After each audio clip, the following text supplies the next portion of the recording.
بسم اللہ الرحمن الرحیم۔ السلام علیکم ناظرین، آپ دیکھ رہے ہیں پروگرام اندر کی بات فیاض راجہ کے ساتھ، اور آپ دیکھتے ہیں مجھے میرے یوٹیوب چینل اور فیس بک پیج کے اوپر۔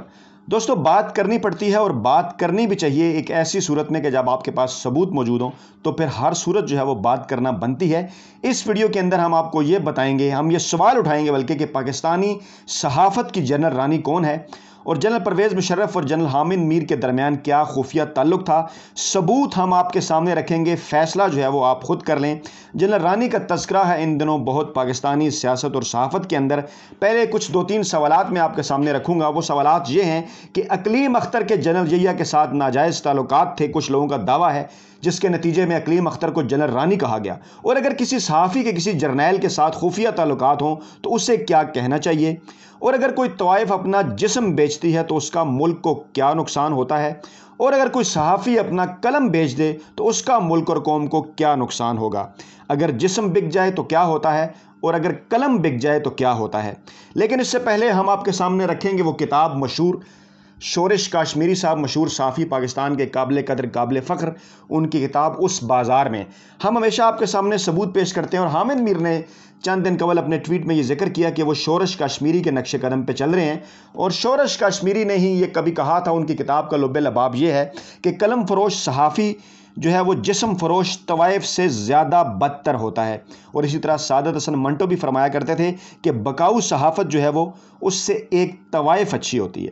یہ بیک گراؤنڈ میں آپ کے سامنے رکھنے جا رہا ہوں، اس کے بعد پھر میں آپ کو بتاؤں گا کہ کیسے ہمارے ملک میں قلم جو ہے وہ بیچا جاتا رہا۔ اور سوال اٹھنا چاہیے کہ اگر جسم بیچنے پر کوئی جنرل رانی کہلائی جا سکتی ہے تو قلم بیچنے والا صحافی کیا کہلایا جانا چاہیے۔ ثبوت رکھیں گے آپ کے سامنے الحمدللہ، جیسا کہ یہ کتاب آپ کے سامنے پیش کی۔ اسی طرح سے پہلے بیک گراؤنڈ آپ کو بتاؤں کہ حامد میر صاحب نے آج گارڈین کے لیے، برطانوی اخبار، ایک کالم لکھا، اور اس میں انہوں نے ایک اور غلط بیانی کی۔ انہوں نے یہ کہا کہ 2007 میں انہوں نے عمران خان کے ساتھ مل کر مشرف کے خلاف جو ہے وہ بڑی آزادی اظہار رائے اور صحافت کی آزادی کے لیے تحریک چلائی، اور آج جو ہے وہ عمران خان کے دور حکومت میں قدغنے ہیں۔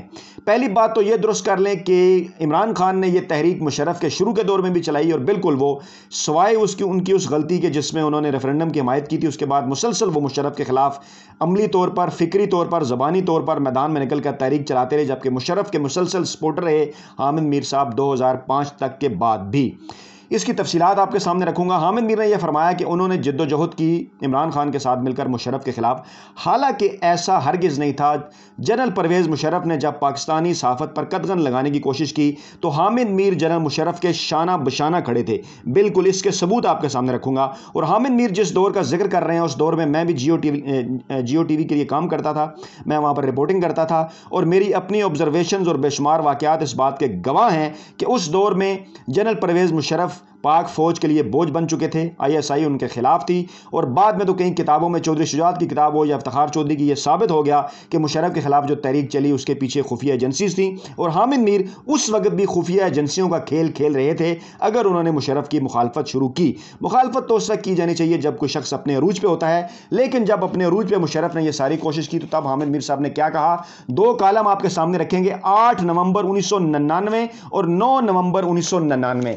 یہ کالم ہے ہمارے پاس، اور اس پہلے کالم کا عنوان ہے آزادی صحافت اور غیر قانونی نظر بندی۔ حامد میر صاحب فرماتے ہیں 8 اکتوبر 99 کو جب جنرل پرویز مشرف اخبارات کے حوالے سے قوانین بنانے جا رہے تھے، میڈیا کے حوالے سے قوانین بنانے جا رہے تھے کہ کیسے میڈیا کو کنٹرول کرنا ہے، تو حامد میر صاحب کیا فرمایا کرتے تھے، سنیے غور سے۔ پاکستان کے حکمران جنرل پرویز مشرف نے اخباری مالکان کے وقت سے گفتگو کرتے ہوئے انہیں یقین دلایا کہ آزادی صحافت برقرار رہے گی اور کسی کو سچ لکھنے سے نہیں روکا جائے گا۔ وفد کے ایک رکن نے جنرل پرویز مشرف کو یقین دہانی کو سراہتے ہوئے کہا کہ ہم نے اس سے قبل آزادی صحافت کے متعلق ایسی باتیں صرف قائد اعظم کی زبانی سنی ہیں۔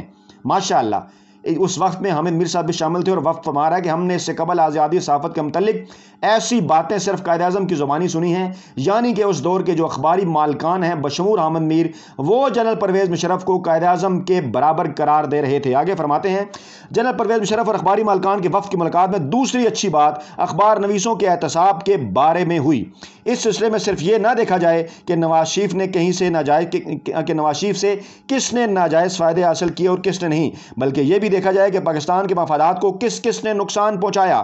جب سے نواز شریف حکومت ختم ہوئی ہے تو مقبوضہ کشمیر سے تعلق رکھنے والے ایک بزرگ کئی مرتبہ مجھ سے یہ پوچھ چکے ہیں کہ جب ہم پر سری نگر میں گولیاں برسائی جا رہی تھی تو آپ کے کئی ساتھی اخبار نویس لاہور میں واجپئی کی آمد پر واہ واہ لکھ رہے تھے، جنہوں نے جب ہمارے گھر جل رہے تھے تو کئی اخبار والے اسلام آباد کے میریٹ ہوٹل میں بھارتی سیاستدانوں کے ساتھ بیٹھ کر مسئلہ کشمیر حل کیے بغیر تجارت اور دوستی کی راہیں ہموار کر رہے تھے۔ جب کارگل کی لڑائی نے ہماری امیدوں کے بجھتے ہوئے چراغ دوبارہ روشن کیے تو بہت سو نے ڈنکے کی چوٹ پر یہ جھوٹ لکھا کہ کارگل سے کوئی راستہ سری نگر نہیں جاتا۔ کیا ایسے ایمان فروش قلمکاروں کا احتساب ہوگا؟ کیا پاکستان کی قومی مفادات کو امریکہ کی ٹریک ٹو ڈپلومیسی اور نواز شریف کی بیک ڈور ڈپلومیسی پر قربان کرنے والوں کے احساسوں کی چاند پٹک ہوگی؟ یہ سوال سن کر میں بزرگ کو یقین دلاتا ہوں کہ فکر نہ کرو، قائد اعظم کے پاکستان میں کشمیریوں سے غداری کرنے والوں کے لیے کوئی جگہ نہیں ہے۔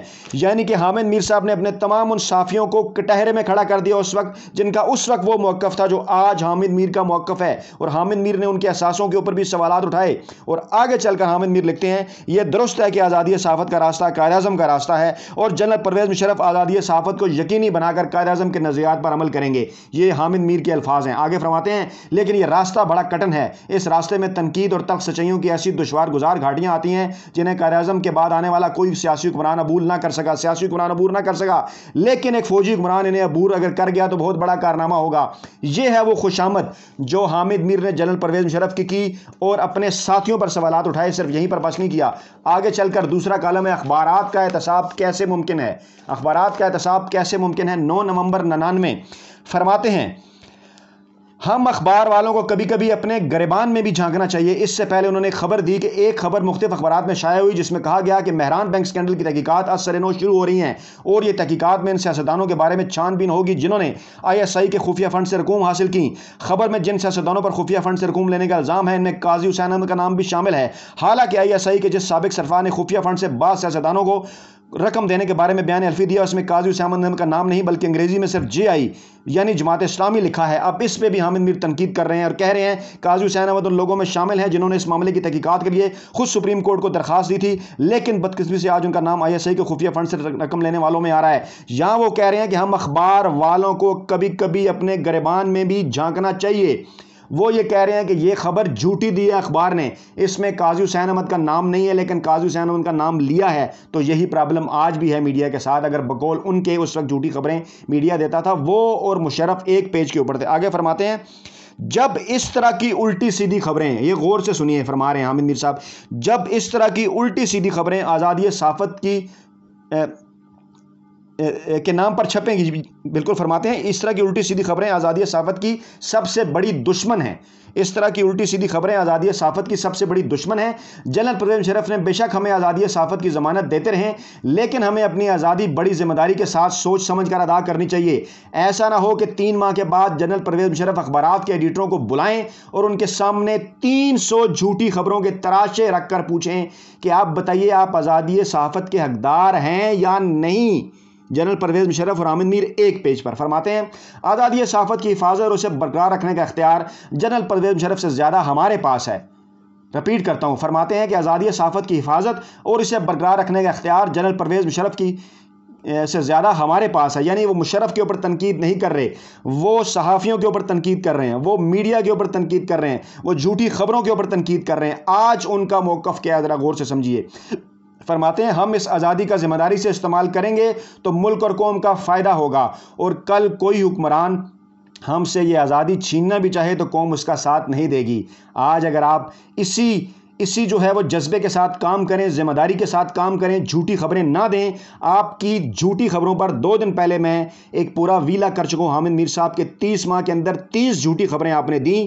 اگر آپ نے اپنا احتساب نہ کیا تو پھر حکومت ہی آپ کا احتساب کرے گی۔ آپ یہ کہہ رہے ہیں، لیکن اگر آپ صحیح خبریں دیتے رہے تو حکومت آپ کا احتساب نہیں کر سکتی غلط۔ اور یہی میں آج بھی آپ کو کہتا ہوں کہ اگر آپ اپنی کریڈیبلٹی برقرار رکھتے تو کبھی یہ نہ ہوتا۔ آپ صحافت کو نقصان پہنچا رہے ہیں، ہم جیسے مزدور صحافیوں کو اور آپ کے ساتھ بھی جو سوچے سمجھے اور نہ سوچے سمجھے کچھ نادان بھی جو کھڑے ہیں ان کے پروفیشن کو بھی ان کی صحافت کو نقصان پہنچا رہے ہیں۔ احمد میر صاحب آگے فرماتے ہیں دنیا میں اس وقت 17 ممالک فرماتے ہیں آزادی صحافت کو ذمہ داری کے ساتھ استعمال کرنے کے لیے ضروری ہے کہ جلد از جلد اس ملک میں اخبارات کے احتساب کے لیے ایک مستقل ادارہ بنایا جائے، وہی تو حکومت کرنے جا رہی ہے جس پر ابھی آپ تنقید کر رہے ہیں۔ آگے فرماتے ہیں اس وقت دنیا میں کم از کم 17 ممالک ایسے ہیں جہاں اخبارات نے اپنے احتساب کے لیے پریس کونسلیں بنا رکھی ہیں، جن میں امریکہ، برطانیہ، Bharat, Australia, Denmark, Finland, Germany, New Zealand, Taiwan, Sweden, South Africa, Holland, Norway, اسرائیل، سری لنکا، فلپائن اور ترکی شامل ہیں۔ پریس کونسلوں میں اخبارات کے مالکان، ایڈیٹروں اور کارکن صحافیوں کے علاوہ ریٹائرڈ جج صاحبان اور بعض ممالک میں اہم سماجی اور تجارتی شخصیات بھی شامل ہوتی ہیں۔ یہ پریس کونسلیں اخبارات کے لیے ایک ضابطۂ اخلاق کی نگرانی کرتی ہیں اور اخبارات کے خلاف آنے والی شکایتوں کو نمٹاتی ہیں۔ تو ابھی کیا کرنے جا رہا ہے عمران خان؟ غور سے پڑھیے جو نیا آرڈیننس آیا ہے۔ آگے فرماتے ہیں میڈیا کی طرف سے دوسروں کا ٹرائل اسی صورت میں جاری رہ سکتا ہے اگر اس میڈیا کے پاس اپنے ٹرائل کا ادارہ موجود ہو۔ اگر ہم شیشے کے گھر میں بیٹھ کر دوسروں پر پتھر پھینکتے رہے تو کسی دن جواب میں آنے والا کوئی معمولی پتھر آزادی صحافت کی دیواروں کو ہلا دینے کے لیے کافی ہوگا۔ یہ ہیں وہ سارے ثبوت اور یہ ہے وہ شورش کشمیری صاحب کی کتاب جس کے سوالات ہم پھر آپ کے سامنے رکھیں گے کہ کس نے اپنے قلم کو جنرل مشرف کے ہاتھوں بیچا؟ کون تھا جس کا جنرل پرویز مشرف کے خلاف کس کے ساتھ خفیہ تعلق تھا؟ اگر ایک خاتون جس کا نام اقلیم اختر ہے اس کا کسی جرنیل کے ساتھ خفیہ تعلق ہو تو اسے جنرل رانی کہا جاتا ہے، لیکن اگر کسی صحافی کا کسی جرنیل کے ساتھ خفیہ تعلق ہو تو کیا اسے بھی جنرل رانی کہا جائے گا؟ یہ جواب آپ دیں گے۔ اور اگر کوئی طوائف اپنا جسم بیچ دے تو اس کا ملک کو کیا نقصان ہوتا ہے، لیکن اگر کوئی صحافی اپنا قلم بیچ دے تو اس کا قوم کو کیا نقصان ہوتا ہے؟ یہ جواب بھی آپ سے چاہیے کمنٹ باکس کے اندر، اور ان سے بھی جواب چاہیے جو ابھی آ کر یہاں پر گالیاں دیں گے۔ جو ہم سے پیار کرتے ہیں، ہماری ویڈیوز دیکھنا چاہتے ہیں، ان کا بہت بہت شکریہ۔ دعاؤں میں یاد رکھیے گا، نئی ویڈیو کے ساتھ جلد آپ خدمت میں حاضر ہوتے ہیں۔ اللہ نگہبان۔